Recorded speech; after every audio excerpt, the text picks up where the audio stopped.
Hello and welcome to the Wolfchase Toyota Insider. I'm Jeff Brightwell, joined by Richard Mulrooney, men's soccer coach at the University of Memphis. Some big matches coming up, but quickly, Coach, a frustrating game over at Tulsa over the weekend. They're the the fifth-ranked team in the country for a reason. Yeah, absolutely. We first half wasn't bad. We went in, had our structure, went down 1-0. But in saying that, again, we came out at halftime. I thought we were ready, and then boom, they get a couple of goals within the first 5 or 10 minutes.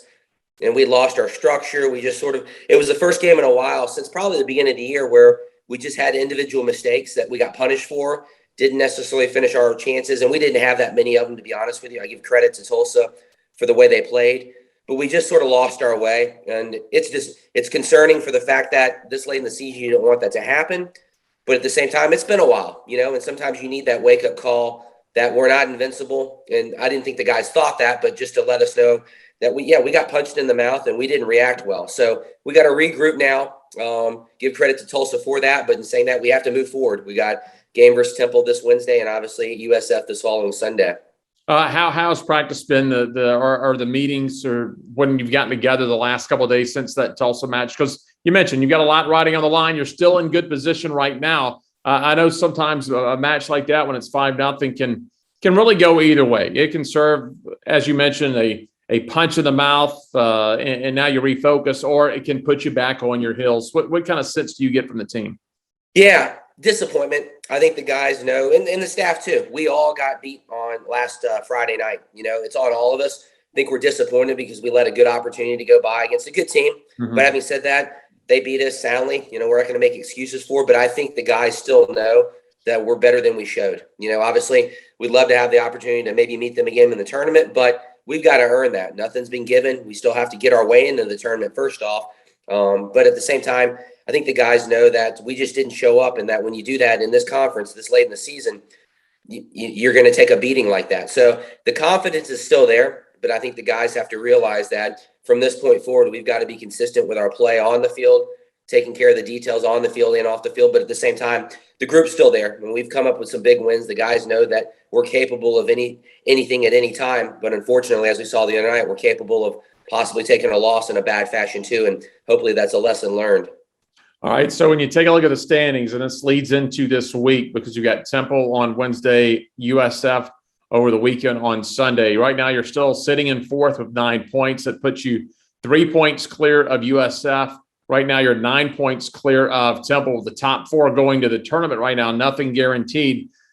But I would imagine you feel if you can get a result this week, it may not be mathematical, but you're going to be feeling relatively good. Yeah, absolutely. Yeah, obviously having 2 home games, which is huge. I know earlier in the year when we went to Temple, then I believe we went to UCF. That was tough. Won both of those, but this is obviously a few weeks later. A result would be huge. Obviously, we'd be looking for 2, but I believe that Wednesday night or Sunday, the 3 points would be massive. But, I mean, you're going against a Temple team that I think, if I'm not mistaken, they'll mathematically be eliminated if they take a loss. They're going to be coming in fighting for their lives. They've played us hard the last few years. If I'm not mistaken, they've knocked us out either to the tournament or making the tournament the last few years. There's a huge rivalry there. So, I mean, they're not scared of coming in here and maybe wrecking our postseason chances as well. So the focus will be Wednesday, but at the same time, we've got to find a way to get points this week. We can't rely on other teams to keep losing.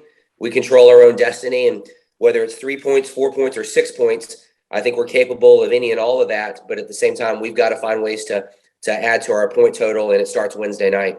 And if you get any kind of points against USF, that would be big too, because they're the team that sits right behind you, just 3 points out. Yeah, obviously went there a couple weeks ago and took a loss, so the head-to-head is going to be massive. If we were to end up being tied for fourth, you obviously want to get that second game for the head-to-head, and then the tiebreakers kick in. But in saying that, to be able to tie or win that game as well would be big for the fact that they've already got the one win against us. So again, there's massive implications all around. There's other games going on, but in saying that, it's fun. But I'm not going to lie, there's some anxiety going on. But I also know my team's going to be ready for it. When we've had a couple of good days of practice, being home, like I said, it's been nice to finally start winning at home this year. For a while there, it was a tough going, but there's a confidence of being at home and protecting our home field. And we've got 2 games this weekend there, so it's set up perfectly for us. It's just a matter of us showing up, to knock it down. But it's easier said than done, that's for sure. All right, Coach, as always, we appreciate it. We'll catch up with you next week. Thanks, Jeff. That's Richard Mulrooney. I'm Jeff Brightwell with the Wolfchase Toyota Insider on the Memphis Tigers Network.